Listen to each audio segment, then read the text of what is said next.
నమస్కారం. ప్రేక్షకులందరికీ శుభోదయం. ఈనాటి శుభయోగం శీర్షికన మాఘమాసంలో వచ్చే సోమవారం సందర్భంగా లింగ పురాణంలో చెప్పబడిన లింగోద్భవ వైభవం ఏంటో పరిశీలిద్దాం.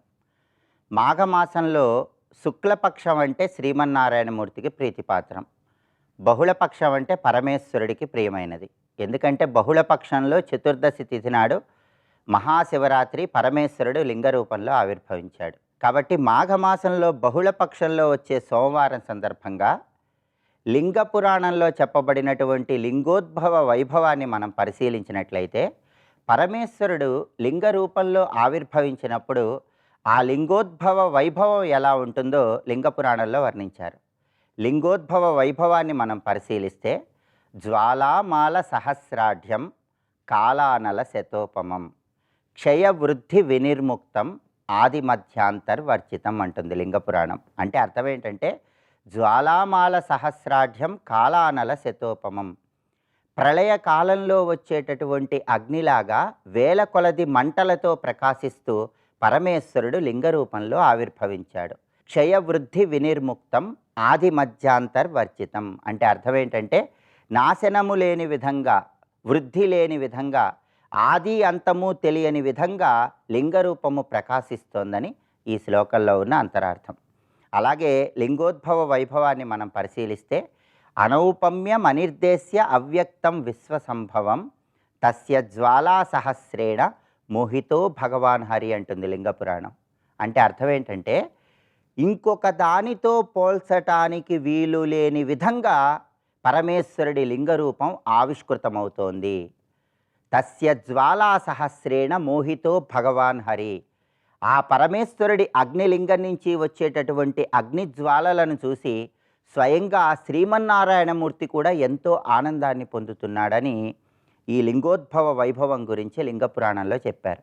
ఇంకా ఆ శివలింగం ఎలా ప్రకాశిస్తోందంటే, హేమలింగాయ హేమాయ వారిలింగాయ చ అంభసే శివాయ శివలింగాయ వ్యాపినే వ్యోమ వ్యాపినే అంటే బంగారపు రంగు కాంతులతో, మిరుమిట్లు గొలిపేటటువంటి కాంతులతో ఆ శివలింగం ఆది అంతము లేని విధంగా బ్రహ్మాండంగా ప్రకాశిస్తూ శ్రీమన్నారాయణమూర్తికి, బ్రహ్మదేవుడికి, ముక్కోటి దేవతలకు దర్శనమిచ్చింది. అలాగే వాయవే వాయువేగాయ నమస్తే వాయువ్యాపినే తేజసే తేజసాంభర్త్రే నమస్తేజో అధివ్యాపినే అంటుంది లింగ పురాణం. అంటే వాయువు కంటే వేగంగా ఆ శివలింగం అంతటా వ్యాపిస్తూ ప్రకాశిస్తూ ఉంది. తేజసే తేజసాంభర్తే నమస్తేజో అధివ్యాపనే అంటే అగ్నిదేవుడి తేజస్సు కంటే ఎక్కువ ప్రకాశవంతమైనటువంటి తేజస్సుతో శివలింగం ప్రకాశిస్తూ వ్యాపిస్తోందని లింగ పురాణంలో చెప్పారు. అలాగే జలాయ జలభూతాయ నమస్తే జలశాయినే పృథివ్యైచ అంతరిక్షాయ పృథివీ వ్యాపినే నమః అంటుంది లింగ పురాణం. అంటే అర్థం ఏంటంటే, భూమి మీద ఉన్నటువంటి సమస్త జలములన్నింటికీ కూడా వ్యాపింపజేసుకుంటూ, పృథివ్యైచ అంతరిక్షాయ భూమికి ఆకాశానికి ప్రారంభము అంతము లేకుండా మొత్తం కూడా శివలింగం వ్యాపిస్తోందని లింగ పురాణంలో చెప్పారు. ఆ శివలింగాన్ని ముక్కోటి దేవతలు దర్శించినప్పుడు ఆ శివలింగానికి దక్షిణ భాగంలో అకారం కనిపిస్తోంది, ఉత్తర భాగంలో ఉకారం కనిపిస్తోంది, మధ్య భాగంలో మకారం కనిపిస్తోంది. ఈ అకార ఉకార మకారాల సంయోగంతో శివలింగం నుంచి ఓంకార ప్రణవనాదం బయటికి వస్తోందని లింగపురాణం 17వ అధ్యాయంలో చెప్పారు. కాబట్టి మాఘమాసంలో వచ్చే సోమవారం సందర్భంగా ఈ లింగోద్భవ వైభవానికి సంబంధించిన శ్లోకాలను ఎవరైతే శ్రవణం చేస్తారో లేదా పఠిస్తారో వాళ్ళు పరమేశ్వరుడి సంపూర్ణమైన అనుగ్రహానికి పాత్రులై సకల శుభాలను సిద్ధింపజేసుకోవచ్చు. అష్టైశ్వర్యాలను భోగభాగ్యాలను అందిపుచ్చుకోవటానికి ఈ లింగోద్భవ వైభవం అనేది విశేషంగా సహకరిస్తుంది. రేపటి శుభయోగం శీర్షికన సమస్త కాలసర్ప దోషాలను తొలగింపజేసుకోవటానికి, రాహుకేతు దోషాలు కుజదోషాలు తొలగింపజేసుకోవటానికి అత్యంత శక్తివంతమైనటువంటి మన్నర్శాల ఆలయాన్ని ఏ విధంగా దర్శించాలో, మన్నర్శాల ఆలయంలో ఎలాంటి విధి విధానాలు పాటిస్తే సకల శుభాలను సిద్ధింపజేసుకోవచ్చో పరిశీలిద్దాం. నమస్కారం.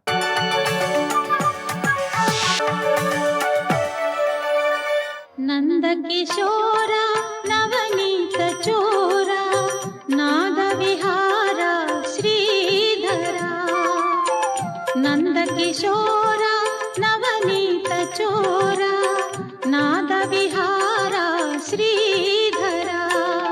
జఠరాగ్ని అదే, అగ్నిలోకి వెళ్ళగానే అగ్నిహోత్రుడు చేసిన పని చేస్తున్నాడు. ఇలా చూస్తుంటే జగత్తంతా ఒక యజ్ఞతత్వం కనబడుతుంది. యజ్ఞో వై విష్ణు అంటే ఇది అర్థం అండి. జగత్తంతా యజ్ఞస్వరూపము, యజ్ఞము జరుగుతోంది, ఆదాన ప్రధానమైనది. ఇది తెలుసుకోవాల్సింది. అందుకే ఏది చేసినా యజ్ఞంగా గ్రహించగలగాలి. నువ్వు లోపలికి పంపుతున్నావంటే లోపల గ్రహించగలిగే శక్తి ఎవడు, వాటిని శక్తిగా మార్చే శక్తి ఎవడు, ఆయనే. ఇది తెలిస్తే మన అన్నం తినడం కూడా యజ్ఞం చేయడమే అని తెలుస్తుంది. ఎలాగైతే ఒక దేవతని ఒక పీఠం మీద పెట్టి నమస్కరించి భోజనం చేస్తావో అన్నాన్ని కూడా అలాగే భుజించాలి. అప్పుడు అది సంస్కృత అన్నం అవుతుంది. అంటే సంస్కృత భాషలో అన్నం అని కాదండి, సంస్కరింపబడిన అన్నం అవుతుంది. ఇక్కడ సంస్కరింపబడుతుంది. లేకపోతే పశుప్రాయంగా ఆకలేసిందని నోట్లో వేసేసుకుంటావు కదా, ఆ ప్రాయం అయిపోతుంది ఇక్కడ. అందుకే భారతదేశంలో ప్రసాదం తినాలి, పదార్థం కాదు. ఇక్కడ భారతీయుడు అంటే ప్రసాదం తినేవాడు. ప్రసాదం ఎప్పుడవుతుందయ్యా అంటే ఈ విధంగా తీసుకుంటే, అందుకే ఈశ్వరుడికి నివేదించు, లోపల ఉన్న జఠరాగ్ని రూపుడైన ఈశ్వరుడికి నివేదించు, ఆ భావంతో తినాలి. అలా తింటే ఆ అన్నమే నైవేద్యం అవుతుంది, అన్నమే ప్రసాదం అవుతుంది. అందుకే ఈ శ్లోకంలో మనకు చెప్పేటప్పుడు కూడా ప్రధానంగా నిరంతరం పరమాత్మ భావన చేసేవాడికి ప్రతిదీ భగవదారాధనే అనే శ్లోకం మనం చెప్పుకుంటూ ఉన్నాం కదా. ఆ చెప్పేటప్పుడు నేను తినే ప్రతి తిండి ఆయనకి నైవేద్యం అని ఒక మాట ఉన్నది. జపో జల్పశిల్పం సకలమపు ముద్రావరచన గతి ప్రాదక్షిణ్యం ఆహుతి విధి అశనాద్యాహుతి విధి. అశనములన్నీ ఆహుతి విధులు అని చెప్పారు అక్కడ సౌందర్యలహరిలో. ఇది తెలిస్తే లోపలున్న పరమాత్మకు మనం అర్పిస్తున్నామని. అటువంటప్పుడు తిన్నప్పుడు కూడా ఈశ్వర స్మరణ అయిందే లేదా, అప్పుడు పానీయంబులు తాగుచును కుడుచుచును భాషింపుచున్న ప్రహ్లాద అర్థమవుతాడు ఇక్కడ. ఇలా తీసుకున్న అన్నం ఏం చేస్తుందంటే అన్నగతమైన దోషాలు లేకుండా చేస్తుంది. ఎందుకంటే అన్నగతమైన దోషాలు చాలా ఉంటాయి. ఇవాళ నీ కంచంలోకి తెచ్చుకున్నటువంటి ఆహారం ఏదైతుందో అది సంపాదించడం దగ్గర నుంచి దాన్ని అన్నముగా మార్చే వరకు అనేక రకములైన హింసలు దోషాలు జరుగుతాయి. ఆ దోషాలన్నీ కూడా ఈశ్వరార్పణ బుద్ధితో స్వీకరించడం చేత పోతాయండి ఇక్కడ. అలా అన్నం తిన్నవాడికి సద్బుద్ధులు కలుగుతాయి. నీలో సద్బుద్ధులు చక్కని లక్షణం కావాలంటే, ఎందుకంటే అన్నమే మనస్సుగా మారుతోంది కనుక అన్నానికి సంబంధించిన సంస్కారమే భారతీయ సంస్కృతులు ఎక్కువ చెప్పారు.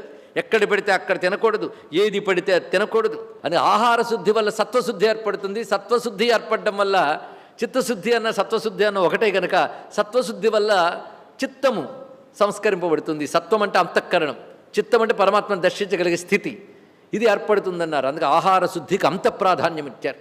అయితే కడుపుకు తీసుకున్న ఆహారంలాగే ఇంద్రియాలతో తీసుకునే విషయములు కూడా ఆహారములే గనక అవి కూడా శుద్ధమై ఉండాలి. అంటే అవి ఈశ్వరార్పణ బుద్ధితో స్వీకరించాలి. ఇలాగ జీవించిన జీవితానికి ప్రసాద జీవనం అంటారు. ప్రసాదం అంటే ప్రసన్నతాభావం ప్రసాదం అని. ఎవడైతే ఈ విధంగా ఆహారం తీసుకుంటాడో వాడి మనస్సు ఎప్పుడు ప్రసాద భావంతోనే ఉంటుంది. అందుకే అన్నము గురించిన విజ్ఞానం ఎక్కడ నాగరికత వికసిస్తుందో అక్కడ చెప్పబడుతుంది. అన్నానికి ఎంత ప్రాధాన్యం చెప్తున్నారు. భగవత్పాల్ వారు అంటారు, భోక్తా వైశ్వానర అగ్ని. ఎవడైతే భుజిస్తున్నాడో వాడు వైశ్వానర అగ్ని. భోజ్యం అన్నం సోమః, భుజించే అన్నము సోమము కనుక ఇది అగ్ని, అన్నము సోమము. ఇది తెలుసుకుని తదేతదుభయం అగ్ని సోమౌ సర్వం ఇది పశ్యతః. ఇది తినేటప్పుడు ఈ సర్వము అగ్ని సోమమని ఎవడైతే చూస్తాడో అన్నదోష లోపక భవతి, అన్నదోషము లోపిస్తుంది అన్నాడు. అన్నదోష లోపము అంటే అన్నదోషము లోపిస్తుంది అన్నాడు ఇక్కడ. అంటే అన్నగతమైన దోషములు లోపిస్తాయంటే తొలగుతాయని అర్థం. ఇక్కడ అన్నదోష లోప భవతి, ఇది శంకర భగవత్పాల్ వారు వేద ప్రమాణంతో చెప్పారు. దాన్నే మనం వివరంగా చెప్పుకున్నాం. కానీ అగ్ని సోమాత్మక తత్వం తెలుసుకోగలిగితే యజ్ఞం అంటే ఏంటో తెలుస్తుంది. ఆ అగ్నిరూపుడైన పరమాత్మ ఎంత వ్యాపించి ఉన్నాడో తెలుస్తుంది. దాన్ని బట్టి అహం అగ్ని, అహం యజ్ఞ, అహం హుత అంటూ భగవానుడు ఏవైతే పూర్వాధ్యాయాల్లో చెప్పాడో అవన్నీ ఒక్కసారి గుర్తు తెచ్చుకోవచ్చు. ఇప్పటి వరకు ఆదిత్యుడి నుంచి మన వరకు వచ్చేటువంటి భౌతిక రూపమైనటువంటి విషయమంతా చెప్పుకోవడం జరిగింది, ఇంద్రియాల వరకు. ఇది అందరికీ అర్థమైపోతుంది. ఇప్పుడు అంతఃకరణలోకి ప్రవేశిస్తున్నాం. అక్కడెవడున్నాడు? ఒప్పుకుంటామండి, ఆదిత్యుల్లో అయినా, భూమిలో అయినా, అన్నంలో అయినా, జఠరాగ్ని అయినా. అంతేనా బాబు? నీ హృదయంలో ఆయన ఉన్నాడు. సర్వస్య చాహం. ఏదో భక్తుల హృదయంలో, యోగుల హృదయంలో ఉంటాడని యోగి ధ్యానగమ్యం అని చదివేం కదండి అంటే, ఆయన అందరి హృదయంలో ఉంటారు, యోగులు తెలుసుకుంటారు గనక యోగి ధ్యానగమ్యం అన్నారు. అంతేకాని యోగుల హృదయంలోనే ఉండడు ఆయన, అందరి హృదయంలో ఉంటాడు. అది ఎప్పుడు గుర్తుపెట్టుకున్నాం అనుకోండి చాలా జాగ్రత్తగా ఉంటాం. ప్రతిదీ గమనిస్తూ ఉంటాడు ఆయన. ఆయన లోపల ఉన్నారనేది ఏనాడు మరువరాలు. సర్వస్య చాహం హృది సన్నివిష్టో మత్త స్మృతి జ్ఞానమపోహనంచ. ఈ రెండు వాక్యాలు చూడాలి. ప్రతివారి హృదయంలో ఉన్నటువంటి నేను వారిలో స్మృతిని, జ్ఞానాన్ని, అపోహనాన్ని కలిగిస్తున్నాను అన్నాడు. నా వల్లనే, ప్రతివారి హృదయంలో ఉన్న నా వల్లనే వారి స్మృతి, జ్ఞానము, అపోహనము కలుగుతున్నది. ఇది చాలా లోతైనటువంటి వాక్యం కనుక శ్రద్ధగా విందాం. బాహ్యార్థం తీసుకుంటే స్మృతి, జ్ఞానము ఈ రెండూ కూడా భగవాను వల్లే కలుగుతున్నాయి. అంటే ఒకడికి ఒక ఆలోచన వచ్చిందన్నా, ఒక స్మరణ కలిగిందన్నా అది లోపల ఉన్నటువంటి పరమాత్మ వల్లనే. అందుకే బుద్ధి జ్ఞాన ప్రచోదయాత్. ప్రతివారికి ఒక ఆలోచన ఉంటుంది, ప్రతివారికి ఒక స్మరణ ఉంటుంది. అది వారి వారి పూర్వ సంస్కారాల నుంచే కలుగుతుంది, సందేహం లేదు. కానీ అది కలిగేటట్టు చైతన్యాన్ని ఇచ్చేవాడు ఆయనే లోపల ఉన్నాడు. అయితే ఎవరైతే శరణాగతులు ఉంటారో, ఎవరిలో సత్వగుణం వృద్ధి చెందుతుందో వారిలో పరమాత్మ యొక్క ప్రకాశం మరింత గొప్పగా ఉండేది, గొప్ప స్మృతిగా, గొప్ప జ్ఞానంగా ఉంటుంది. అపోహనం అంటే మరపు, స్మృతి అంటే తలపు, అపోహనం అంటే మరపు. ఈ తలపు మరపు కూడా ఆయనేట. అంటే ఒక మంచి విషయం మనకు గుర్తుంది, జ్ఞాపకం ఉంది అంటే ఈశ్వర చైతన్యం. కొంతమంది స్మరణ శక్తి ఎంత గొప్పగా ఉంటుందంటే ఎప్పటివైనా సరే గుర్తుపెట్టుకు చెప్తారండి. దీన్నే మనం వాళ్ళ ప్రతిభావంతులు అంటూ ఉంటాం. వాళ్ళ జ్ఞాపక శక్తికి, వారి యొక్క స్మరణ శక్తికి మురిసిపోతూ వాళ్ళు మెచ్చుకుంటాం. లోకంలో కూడా అటువంటి శక్తి గలవారు, ఇంకా స్మరణ శక్తి కానీ మీరు యోగంతో సాధన చేయగలిగితే ఈ జన్మకు సంబంధించినవే కావు, గత జన్మల స్మరణలు కూడా తెచ్చుకోవచ్చండి. అది స్మరణ శక్తి. అంత శక్తి ఉంది మనస్సుకి, మనం వాడుకోవట్లేదు. ఎందుకంటే సృష్టిస్థితులైలను చేయగలిగిన ఘటనా సమర్థుడైన సర్వశక్తిమంతుడి హృదయంలో ఉన్నాడంటే మనం ఏదైనా సాధించగలమని తెలుసుకోవాలి. వాడున్నాడు అక్కడ, వాడు ప్రేరణ ఉంటే అటువంటి వాడు బుద్ధి ఏదైనా సాధించగలదు. కొందరు యోగులు ఇలా చూస్తూనే వాడు గత జన్మలో ఎవడు ఏం చేసి ఇది పొందాడో అన్నీ చెప్పగలడు. ఎన్ని జన్మలమైనా చెప్పగలడండి. ఇక్కడ తన జన్మలు తెలుసుకోగలడు, అవతల వారి జన్మలను తెలుసుకోగలడు. అంటే ఆ శక్తి ఏది? అది స్మృతి శక్తి. వాడికి ఎలా వచ్చింది అంటే అనేక జన్మల పుణ్య విశేషం చేత వాళ్ళ సత్వగుణం వృద్ధి చెందడం చేత వాడి లోపల ఉన్న ఈశ్వర తేజస్సు వాడి బుద్ధి ఎందు ఎక్కువగా ప్రకాశించి వాడు గ్రహించగలిగాడు. అందుకు లోకంలో మనకంటే తెలివైన వాడంటే వాడి సత్వగుణం వల్ల లోపలున్న ఈశ్వర కాంతిని బాగా పొందగలుగుతున్నాడు. మనం చెప్పుకున్నాం, శుద్ధం చేసిన గాజు చిమ్ని దీపపు కాంతిని పొందగలిగినట్లుగా సత్వగుణం ఉన్నటువంటి వాడు ఈశ్వర శక్తిని ఎక్కువ పొందగలడు. ఆ సత్వగుణం శుద్ధి చేయబడితేనే సత్వం కదా. గత జన్మల నుంచి రజోగుణ తమో గుణాలని తగ్గించుకుంటూ సత్కర్మాచరణ చెయ్యడం వల్ల ఈ జన్మలో వాడికి రజోగుణ తమో గుణముల పాళ్ళు తొలగి కాదు తగ్గి సత్వగుణ దీపనం ఎక్కువ ఉంది కనుక వాళ్ళలోంచి వస్తుంది. అందుకే భగవానుడు ఏం చేశారంటే అలాంటి సత్వగుణం ఉన్న వాళ్ళల్లో నేను స్మృతిగా జ్ఞానముగా ఉంటాను, ఆ సత్వగుణం లేని పాపాత్ముల్లో అపోహనంగా ఉంటాను అన్నాడు. దానిలో ఆయన ఉంటాడట. స్వస్తి.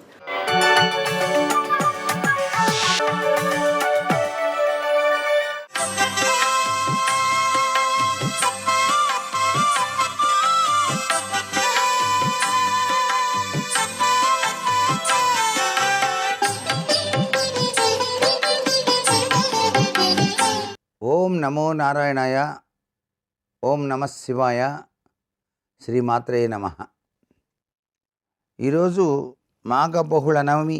సముద్రం దగ్గర కానీ లేదా నదీ తీరమందు కానీ పితృదేవతలకు శ్రాద్ధకర్మలు నిర్వహించి తర్పణాదులు గనక నిర్వహించినట్లయితే చాలా పుణ్యఫలం అని చెప్పేసి మనకు శాస్త్రం తెలియజేస్తోంది. అంతేకాకుండా నదీ స్నానం చేయటం వలన విశిష్టవంతమైన సత్ఫలితాలు కలుగుతాయి. నదిలో స్నానం చేసే ముందుగానే ఏటి ఒడ్డున ఉన్నటువంటి మట్టిని తీసుకొని నదిలో వదులుతూ పిప్పలాయ నమః అనుకోవాలి. తరువాత స్త్రీలతో కూడి స్నానం ఆచరిస్తే స్త్రీలు పసుపు కుంకుమ నీటిలో చల్లి దంపత సమేతంగా నీటిలోకి దిగి స్నానాన్ని ఆచరించాలి. స్నానాన్ని ఆచరించేటప్పుడు శివనామం విష్ణునామం చదువుకుంటూ మాఘ పుణ్య ఫలప్రద స్నానము మాకు ప్రసాదించుగాక అంటూ మాఘ స్నాన తత్వరీత్యా గంగా, కృష్ణ, గోదావరి, యమున అనేటువంటి నదుల పేర్లను కూడా తలుచుకొని పవిత్రవంతమైనటువంటి నదీ స్నానాన్ని ఆచరించి ఆ నదిలో నుంచి బయటికి వచ్చేటప్పుడు ఆ నదిలో ఉన్న నీటిని దోసిళ్లతో తెచ్చుకొని ఒడ్డున 3 సార్లు వదలాలి. అలా వదిలిన తదుపరి సూర్యభగవాను వంక తిరిగి 3 సార్లు అర్ఘ్యం ఇడవాలి. తర్వాత పొడి బట్టలు కట్టుకొని సూర్యభగవానికి నమస్కారం చేస్తూ ఆదిత్య హృదయ పఠనం చేసి విభూతి ధారణ, కుంకుమ బొట్టు పెట్టుకొని ఆ నదీ తీర ప్రాంతంలో గనక దీపారాధన గనక ఆచరించినట్లయితే మాఘ స్నాన ఫలం అశ్వమేధ యాగ సత్ఫలితం లభ్యపడి తీరుతుంది అని చెప్పేసి శాస్త్రం.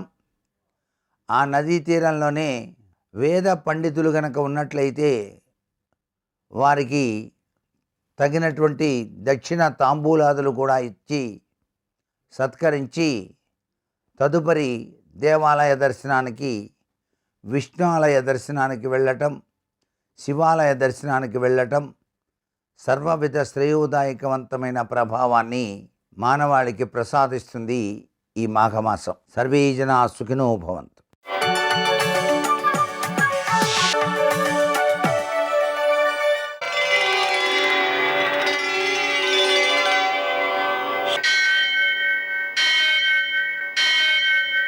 సహస్రశీరుషం దేవం విశ్వాక్షం విశ్వశంభువం విశ్వం నారాయణం దేవమక్షరం పరమం పదం విశ్వతః పరమాం నిత్యం విశ్వం నారాయణగుం హరిం విశ్వమేవేదం పురుషస్తద్విశ్వముపజీవతి పతిం విశ్వస్యాత్మేశ్వరం శాశ్వతం శివమచ్యుతం నారాయణం మహాజ్ఞేయం విశ్వాత్మానం పరాయణం.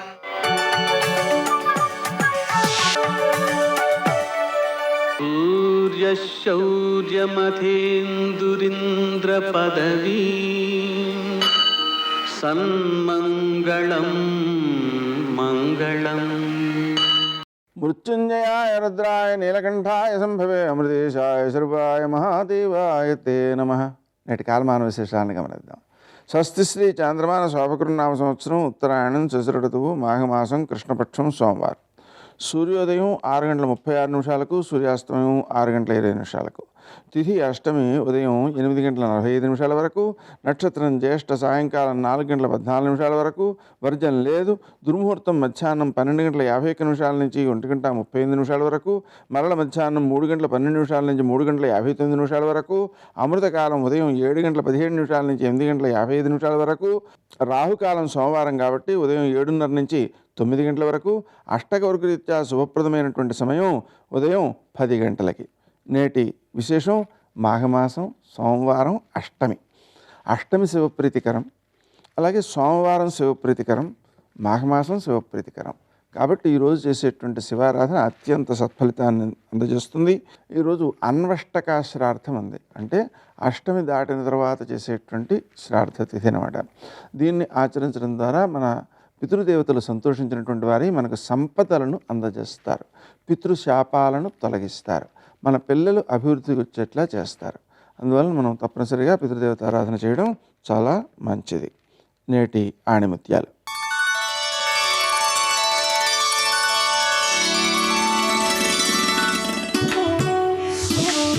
ఒకరు బాగుపడితే చూడలేనివాడు తాను బాగుపడ్డా సుఖపడలేడు.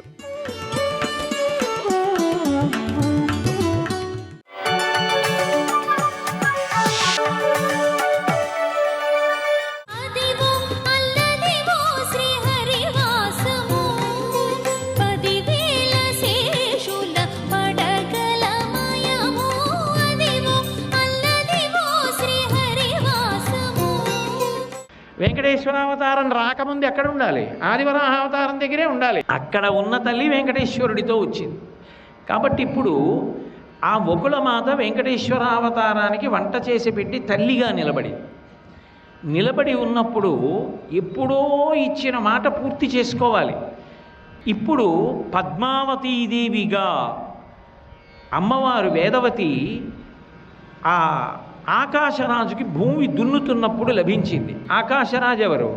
ఆ మాధవుడు అనబడేటటువంటి వ్యక్తి ఎన్నో తప్పులు చేసి చిట్ట చివర వెంకటాచలానికి వెడితే పాపములన్నీ పోగొట్టుకుంటే బ్రహ్మగారు వచ్చి ఆశీర్వదించాడు. వచ్చే జన్మలో నువ్వు ఆకాశరాజు వై పుడతావు, సుధర్ముడికి కొడుకు అవుతావు, నీకు పద్మావతీదేవి లభిస్తుంది, తండ్రి అవుతావు. ఆ పద్మావతిని వెంకటేశ్వరుడికి ఇచ్చి పరిణయం చేస్తావు, అందువల్ల నువ్వు తరిస్తావని చెప్పాడు. అందుకని ఇప్పుడు మాధవుడికి బ్రహ్మగారు ఇచ్చిన మాట ఉంది, అది నిజం చేయాలి. అందుకని ఇప్పుడు ఆ మాధవుడు ఆకాశరాజుగా వచ్చాడు, సుధర్ముడికి కుమారుడిగా వచ్చాడు, కానీ ఆయనకి సంతానం లేదు. ఆకాశరాజు బిడ్డలు లేకపోతే ఎంత బాధపడ్డాడో గురువు అయినటువంటి బృహస్పతి దగ్గరికి వెళ్ళి ఆయన మాట్లాడిన మాటలు మీరు భవిష్యోత్తర పురాణం చదువుతుంటే నిజంగా ఒళ్ళు గగురు పొడుస్తుంది. కాబట్టి ఎంత ఏడిచాడో ఆకాశరాజు. ఏడిస్తే బృహస్పతి అన్నారు, ఎందుకయా ఎంత ఏడుస్తావు, యజ్ఞం చెయ్యి, యజ్ఞం చేశావా నీకు తప్పకుండా సంతానము కలుగుతుంది. వేదమునందు విశ్వాసం, గురువు యందు విశ్వాసం.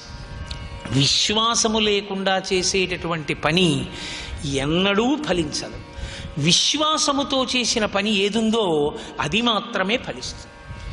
అందుకే గురువుగారి మాట, వేదవాక్కు, ఈ రెండిటి యందు ఎవరికి విశ్వాసం ఉందో వాళ్ళు మాత్రమే అనుగ్రహాన్ని పొందగలరు. ఈ రెండిటికి ప్రతిబంధకం అహంకారం. అహంకారం ఉన్న చోట ఏం ఫలిస్తుంది? అది ఊసర క్షేత్రం. రాతి మీద విత్తనం ఉండి ఎంత వర్షం పడితే మొలకెత్తుతుంది? అది సారవంతమైన మట్టిలో ఉంటే ఒక్క చినుకు చాలు మొలకెత్తడానికి. కాబట్టి మహానుభావుడు నేను యజ్ఞం చేస్తానని చుట్టూ మంత్రుల్ని పెట్టుకుని ఆ యజ్ఞం చెయ్యడం కోసమని భూమి దున్నుతున్నాడు ఆకాశరాజు. ఒక్క దినంబునన్ వియద్విభుండు తా పక్కన మంత్రివర్యులు యజస్సులు తాపస ముఖ్యులొప్పగన్ ఎక్కుడు సంతసంబునమునుంగి వినిర్మల యజ్ఞవాటికై స్వర్ణహలంబున దున్నుచుండగాన్. ఒక మంచి రోజు చూసుకున్నాడు, ఒక మంచి ముహూర్తం చూసుకున్నాడు.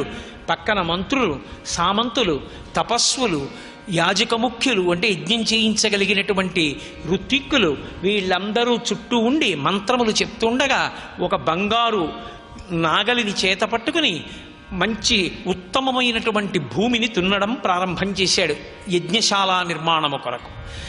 ఆయన ఇలా భూమిని దున్నుతున్నాడు. అంతలోనే ఒక గొప్ప సహస్ర రేకులతో, 1000 రేకులతో కూడినటువంటి ఒక గొప్ప పద్మం ఒకటి మందసము ఆయన నాగటి చాలుకి తగిలింది. జనక మహారాజు గారికి జానకిగా ఎలా సీతాదేవి లభ్యమైందో ఉద్ధిత అంటారు మహర్షి. పైకి లేచింది భూమిలోంచి సీతమ్మ. ఇక్కడ స్కంద పురాణంలో ఒక మాట రాశారు. అందులో అన్నారు, పద్మములతో చేయబడిన పరుపు మీద పడుకుని ఆడుకుంటూ దర్శనమిచ్చింది అన్నారు. వేరు పురాణముల ఎందన్నారు, ఆమె నాగటి చాలుకి తగిలి పద్మములో నుండి ఆవిర్భవించింది అన్నారు. కాబట్టి అమలిన కాంతి సంపదల సహస్రపత్రమౌ కమలమకండు కానపడే గ్రక్కునవారలు దాని చూచి ఆ రేకులు విప్పి చూడా సుందర నవ్వుతో కూడిన బాలిక ఒక్కతే జానకి రీతిన నవ్వు ముఖానతోపగన్. ఆ రోజున సీతాదేవి ఎలా దర్శనమిచ్చిందో అలా 1000 రేకుల పద్మంలో సుందరమైనటువంటి ముఖారవిందంతో నవ్వుతూ పడుకుని ఉన్నటువంటి ఒక పిల్ల కనపడింది. పాదాల్లో చూస్తే పద్మరేఖలు, పొట్ట నొక్కి చూశాట్టిలాగా చిన్న పిల్ల అని. ఇలా పొట్ట నొక్కితే బాగా విచ్చుకున్న తామర పువ్వు మీద చెయ్యి పెట్టి నొక్కితే ఎలా ఉంటుందో అలా ఉందిట. పద్మం లాంటి పొట్ట, పద్మం లాంటి చేతులు, పద్మం లాంటి ముఖం, పద్మాల్లాంటి పాదాలు, పాదాల్లో పద్మరేఖలు, హస్తంలో పద్మరేఖలు, ఇవన్నీ చూసి అసలు ఒక పద్మమే పుట్టిందా అన్నట్టుగా ఉంది ఈ పిల్లని పద్మావతి అంటున్నాను అన్నాడు ఆకాశరాజు గారు.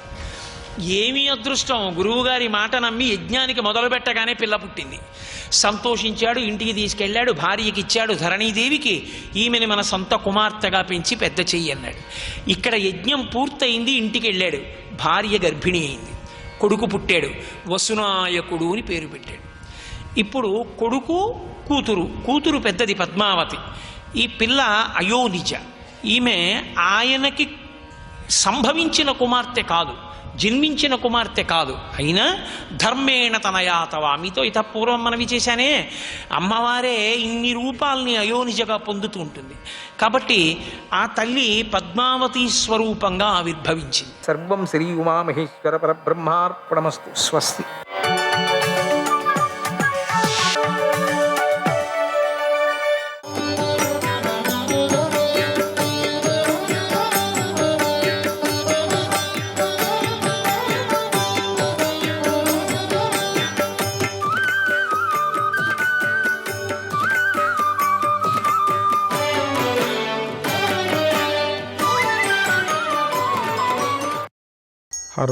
హరప్రియస్వామి వైకుంఠో విశ్వతోముఖః రమారమణదేవో మాం సంరక్షతు హరిः సదా.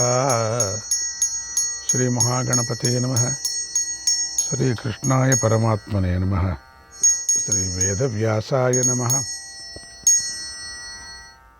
147, 148 అధ్యాయాలు. ధృతరాష్ట్రుడు పాపం అడుగుతూనే ఉన్నాడు. సంజయుడు జరిగిందంతా చెప్తున్నాడు.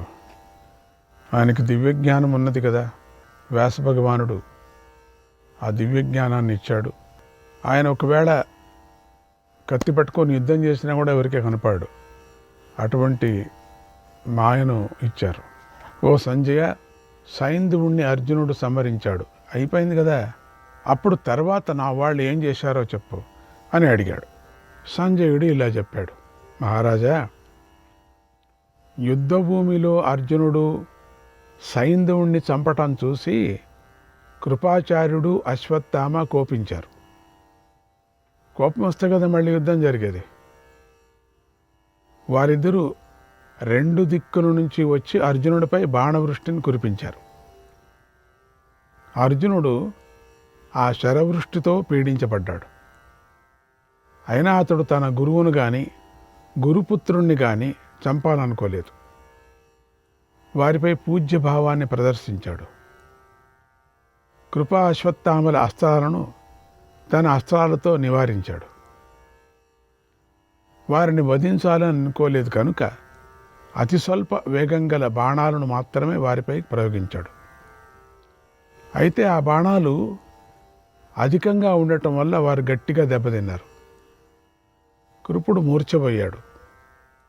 రథం వెనుకల ఆసనంలో కూర్చున్నాడు. వెళ్ళి, నా వంటి వాడు విప్రుడికి అందులో ఆచారాన్ని ద్రోహం చేసే పరిస్థితి ఏర్పడింది.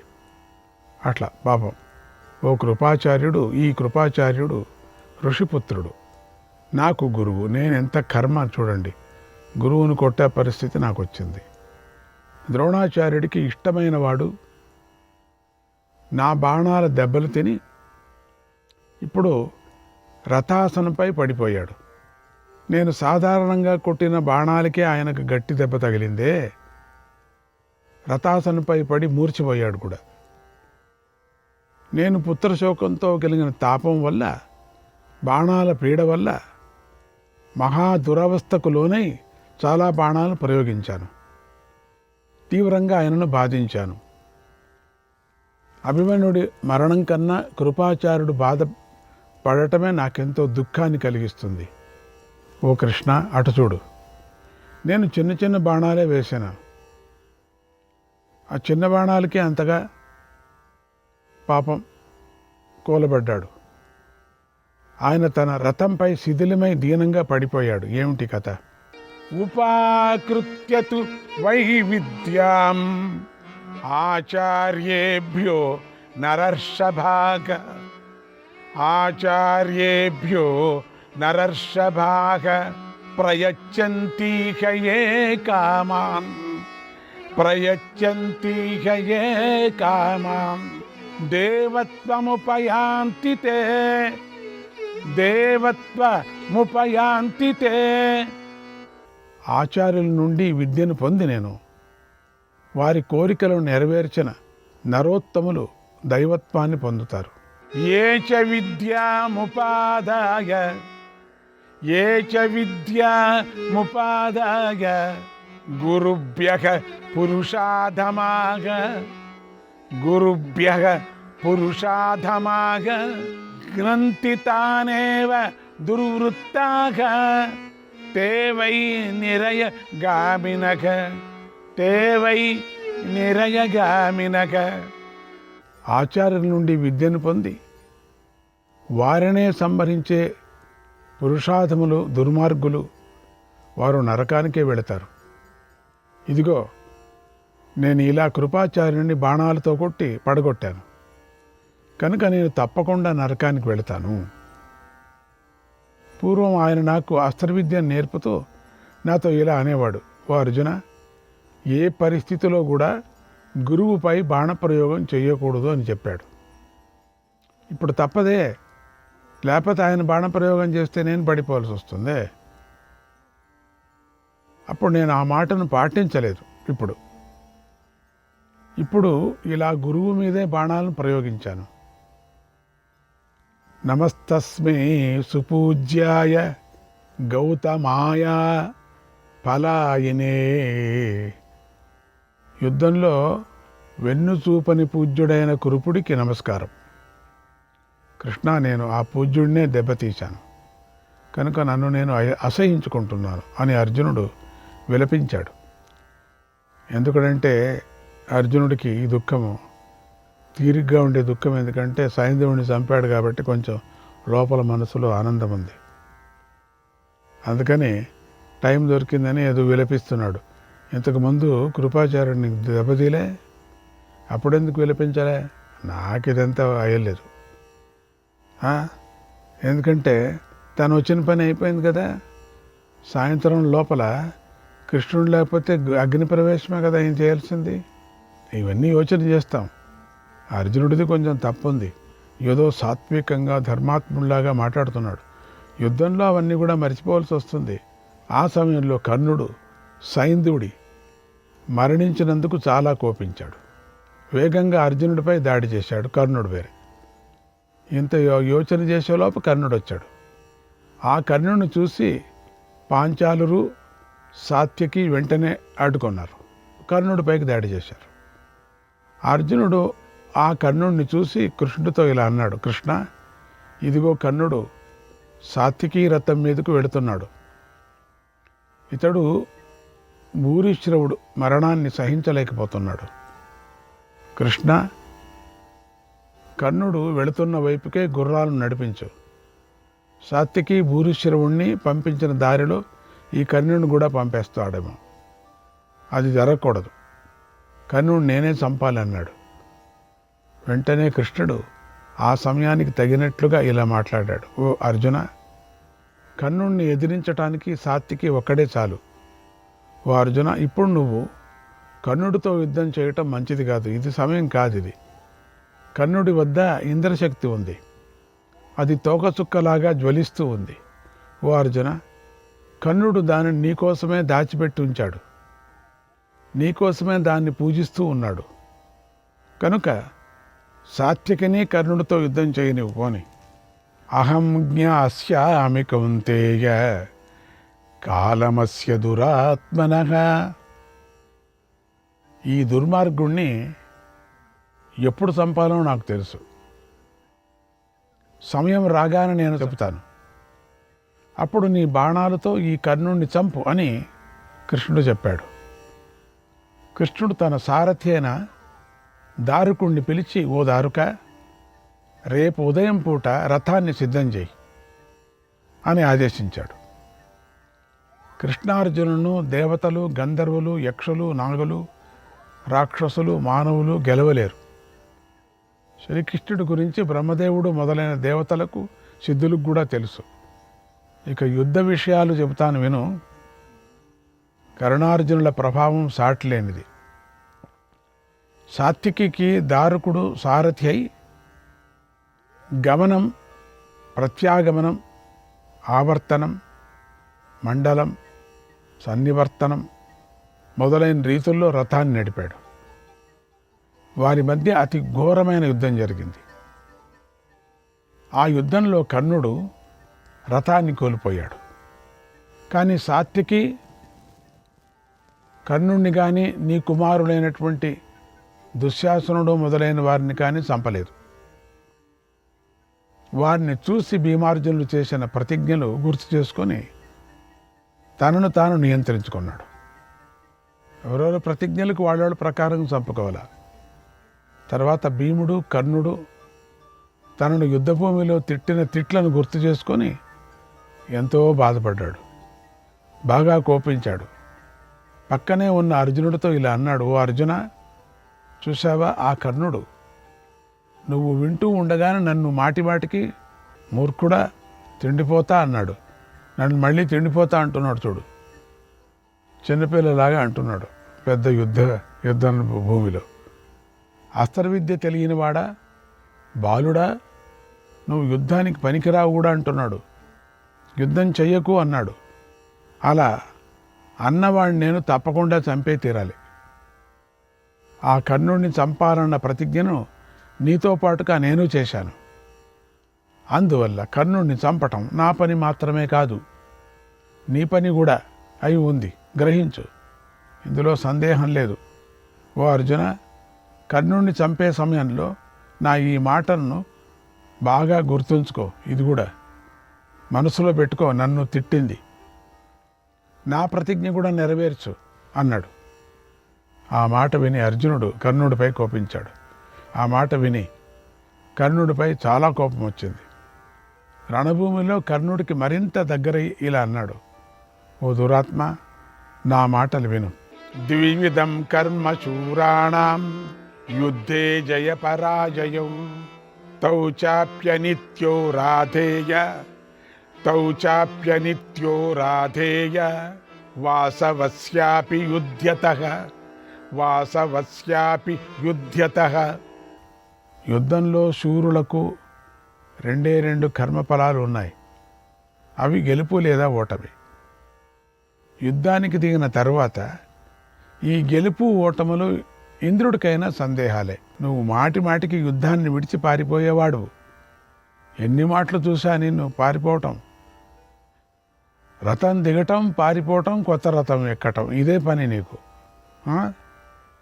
అప్పుడు పారిపోతున్న నిన్ను చూసి భీముడు ఎప్పుడు కూడా పరుషంగా మాట్లాడలేదు. భీముడు ఉన్నత వంశంలో పుట్టాడు కాబట్టి ఏమీ మాట్లాడకుండా చక్కగా ప్రవర్తించాడు.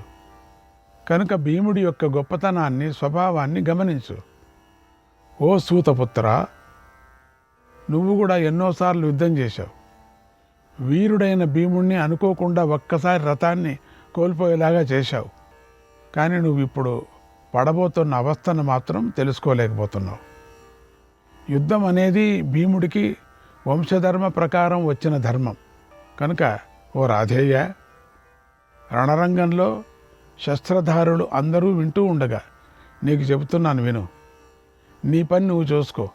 కానీ యుద్ధంలో మాత్రం ఇంద్రుడికైనా సరే కేవలం విజయం కలగదు, కేవలం పరాజయము కలగదు. సాత్యకి నిన్ను రథహీనుణ్ణి చేశాడు, జ్ఞాపకం ఉందే? దాదాపుగా నిన్ను చావు దగ్గరకు తీసుకొని వెళ్ళాడు. అప్పుడు నీ ఇంద్రియాలన్నీ బాగా కలత చెందాయి. అయినా నిన్ను నేనే చంపాలని సాత్యకి గ్రహించాడు. నిన్ను ఓడించి కూడా ప్రాణాలతో విడిచిపెట్టాడు పొమ్మని. ఎందుకంటే నువ్వు అర్జునుడి వేట, మా వేట కాదు, పో అన్నాడు. భీముడితో యుద్ధం చేస్తున్న సమయంలో అదృష్టం కొద్దీ నువ్వు భీముణ్ణి రథహీనుణ్ణి చేశావు, ఒక్కపారి చేశావంతే. అప్పుడు చాలా పరుషంగా మాట్లాడావు. ఇది అధర్మం, ఇది ఉత్తములు చేయవలసిన పని కాదు. ఏంటయ్యా ఇట్లా చేశావు నువ్వు? నరశ్రేష్ఠులైన శూరులు శత్రువును ఓడించినా ఆత్మస్తుతి చేసుకోరు, దుర్భాషలాడరు, ఎవరిని నిందించరు. అటువంటి వారే సజ్జనుడు. ఓ సూతనందన, నీ బుద్ధి నీచమైనది. అందువల్లే నీవు చపలత్వానికి గురి అయ్యావు. ఆలోచించకుండా అసంబద్ధంగా వినకూడిన మాటలు మాట్లాడావు. భీముడు మర్యాదలను పాటిస్తాడు. అతడు యుద్ధం చేస్తుంటే నువ్వు అప్రియంగా మాట్లాడావు. అది అధర్మం. ఏంటేంటి భీముడిని అట్లంతా తిట్టడం ఏమిటి? నేను లేని సమయంలో నా కుమారుడైన అభిమన్యుణ్ణి మీరు అన్యాయంగా చంపారు. నువ్వు కూడా దగ్గర ఉండి చంపావట. దానికి తగిన ఫలితాన్ని మీరందరూ ఇప్పుడు అనుభవిస్తారు. నువ్వు కూడా అతి శీఘ్రంగా అనుభవిస్తావు. అసలు నీ వినాశనం కోసమే నువ్వు అభిమన్యుడి యొక్క ధనస్సును ఖండించావు. ఈ పని చేసినందుకు నువ్వు భృత్యులు, సుతులు, బంధువులతో సహా శిక్షకు అర్హుడవు. నాకు స్పష్టంగా తెలుస్తుంది. నువ్వు చాలా భయపడుతున్నావు. కనుక చెయ్యవలసిన పనులన్నీ పూర్తి చేసుకో. నీ కళ్ళ ఎదుటే నేను నీ కుమారుడైన వృషసేనుణ్ణి చంపుతాను. నీకు తెలుస్తుంది పుత్రశోకం. ఇది సత్యం. అది ఆయుధాలు లేని వాడిని చంపేవే నువ్వు. కానీ నీ పుత్రుడికి నేను అట్లా చేయను, చూడు ఏం చేస్తాను. నా ఆయుధాన్ని పట్టుకొని నేను ఈ మాట చెబుతున్నాను, తెలుసుకో. అలాగే నన్ను ఎదిరించిన రాజులందరినీ కూడా చంపేస్తాను. ఓ మూర్ఖుడా, నువ్వు అపవిత్రమైన బుద్ధి గలవాడు కనుకనే నిన్ను నువ్వు ఎక్కువగా భావించుకుంటున్నావు. నువ్వు యుద్ధంలో చావటాన్ని చూసి మూర్ఖుడైన దుర్యోధనుడు ఎంతో బాధపడతాడు. నిన్ను చూసే కదా వాడు వచ్చింది యుద్ధానికి అన్నాడు. సైంధవుడి గతి ఏమైంది చూసావు కదా, అట్లా నీ గతి కూడా అంతే. అర్జునుడు కర్ణుడి కొడుకును చంపుతాను అని చేసిన ప్రతిజ్ఞను విని నీ రతికులలో తీవ్రమైన కలకలం చెలరేగింది. ఎందుకంటే అర్జునుడు ప్రతిజ్ఞ అంటే అందరూ భయపడతారు. ఎటో తిరిగి ప్రతిజ్ఞ నెరవేర్చుకుంటాడు. ఎందుకంటే పరమాత్ముడి సహాయం ఉంది కదా. మహాభయంకరమైన యుద్ధం జరుగుతున్న సమయంలో సూర్యుడి కాంతి తగ్గిపోయింది. సూర్యుడు అస్తాద్రి వైపుకు వెళ్ళాడు. తర్వాత కృష్ణుడు ప్రతిజ్ఞను పూర్తి చేసుకున్నందుకు అర్జునుడిని కౌగిలించుకున్నాడు. ఎంతో సంతోషిస్తూ అర్జునుడితో ఇలా అన్నాడు, ఓ అర్జున, అదృష్టం కొద్ది గొప్ప ప్రతిజ్ఞను నెరవేర్చుకున్నావు, చాలా గొప్ప ప్రతిజ్ఞ. పాపాత్ముడైన వృద్ధక్షత్రువుణ్ణి కొడుకుతో సహా చంపేశావు. నీతో సమానులైన వారు, నీకన్నా అదుకలైన వారు, మహానుభావులైన రాజులు ఎంతోమంది దుర్యోధనుడు కారణంగా నిన్ను ఎదిరించటానికి వచ్చారు. కానీ నీ ముందు వాళ్ళంతా నిలవలేకపోయారు. నీ శౌర్యం, నీ శక్తి రుద్రుడితోనూ, ఇంద్రుడితోనూ, యముడితోనూ సమానంగా ఉంది. నువ్వు ఒక్కడవే ఈరోజు ప్రదర్శించిన శౌర్యాన్ని మరెవరు కూడా యుద్ధభూమిలో ప్రదర్శించలేరు. అలాగే కర్ణుడి కూడా బంధుమిత్రులతో పాటు వధిస్తే నువ్వు శత్రు విజేత అవుతావు. అప్పుడు నిన్ను ఇలాగే అభినందిస్తాను అన్నాడు. ప్రతిజ్ఞేయం మయా తీర్ణ విబుధైరివ దుస్తరా. అప్పుడు అర్జునుడు కృష్ణుడితో ఇలా అన్నాడు, ఓ మాధవ, నేను నీ అనుగ్రహం వల్లనే గెలుపొందాను. దేవతలకు కూడా దాటరాని ఈ ప్రతిజ్ఞను దాటగలిగాను. ఓ కేశవ, నీ రక్షణలో ఉన్నవారు గెలవటం ఆశ్చర్యకరం కాదు. నీ అనుగ్రహంతో ధర్మరాజు ఈ సమస్త భూమిని పొందుతాడు, ఇది సత్యం. ఓ కృష్ణ, ఈ ప్రభావం అంతా నీదే, ఈ విజయం అంతా నీదే. వర్ధనీయాస్తవ వయం సదైవ మధుసూదన. ఓ మధుసూదన, నువ్వు మమ్మల్ని ఎప్పుడూ వృద్ధి పొందిస్తూనే ఉండాలి అన్నాడు. అప్పుడు కృష్ణుడు ఘోర సంగ్రామ దృశ్యాలను అర్జునుడికి చూపిస్తూ గుర్రాలను మెల్లగా నడిపాడు. వేగంగా ధర్మరాజు దగ్గరికి వెళ్ళి సైంధవుడు మరణించాడు అని చెప్పాడు. అన్నాడు సంజయుడు. శ్రీకృష్ణాయ పరమాత్మనే నమః.